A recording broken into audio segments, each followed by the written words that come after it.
Incontournable de nos soirées télé d'été sur France 3, cette course d'orientation lancée en 1996 n'aurait pas le même sel sans ses professionnels de l'ombre. Télé Loisirs vous fait découvrir les différents métiers qui se cachent derrière la carte au trésor. En 2018, la carte au trésor renaissait de ses cendres sur France 3 avec Cyril Ferraud aux manettes.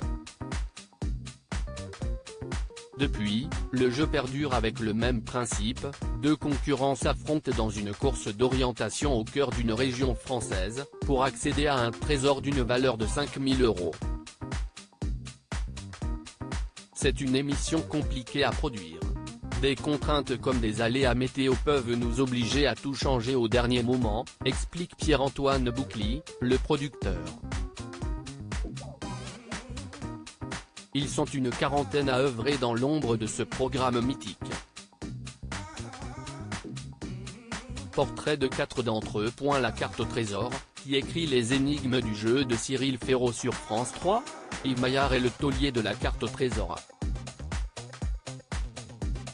Sa plume affûtée et sa passion pour les jeux lui ont permis d'être choisi pour écrire les énigmes de l'émission pilote présentée par Sylvain Augier. Jouer sur les doubles sens m'amuse beaucoup, raconte-t-il.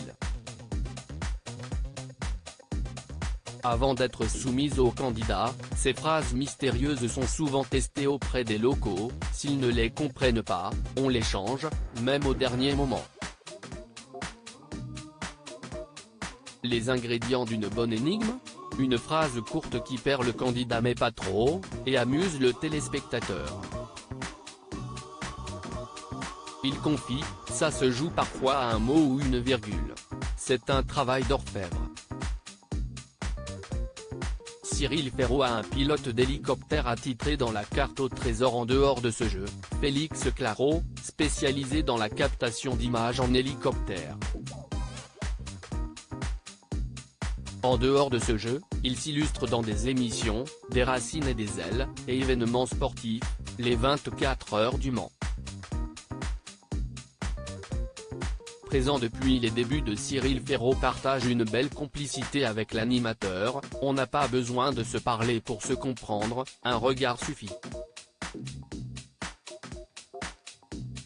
À bord, il aide aussi le cadreur, comme j'ai une meilleure visibilité, je peux lui suggérer d'élargir son cadre pour que l'image soit plus belle. La carte au trésor, une nounou veille à ce que les candidats du jeu de France 3 ne trichent pas. Ils m'appellent souvent maman, même ceux plus âgés que moi, explique Marina Mazet à propos des candidats. L'ancienne directrice de casting Attention à la marche, jeu présenté par Jean-Luc Reichmann sur TF1 de 2001 à 2010, est l'interlocutrice privilégiée des participants de leur sélection jusqu'au tournage. Si elle s'assure qu'ils ne trichent pas dès leur arrivée, Marina est surtout là pour prendre soin d'eux lors des moments off. S'ils ont faim, soif ou un bobo, je suis là. Ils retiennent mes enfants, s'amuse-t-elle. Une fois par an, tous les candidats se retrouvent le temps d'une soirée. Et elle est évidemment de la partie. La cadreuse de la carte au trésor porte une caméra de 12 kg. Rodée aux jeux d'aventure comme Pékin Express, Cécilia Léré est la seule femme à courir aux côtés des candidats avec une caméra de 12 kg sur l'épaule. Véritable coéquipière, elle doit être multicasquette. Coach déjà. Il faut les rassurer non-stop.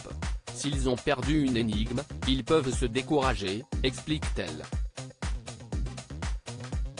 Journaliste aussi, quand elle pousse les candidats à verbaliser ce qu'ils pensent. Cécilia s'assure également de leur sécurité pendant la course. On a signé pour ça, grince-t-elle gentiment avant de conclure, mais on a cette chance de découvrir la France vue d'en haut, c'est unique à vivre.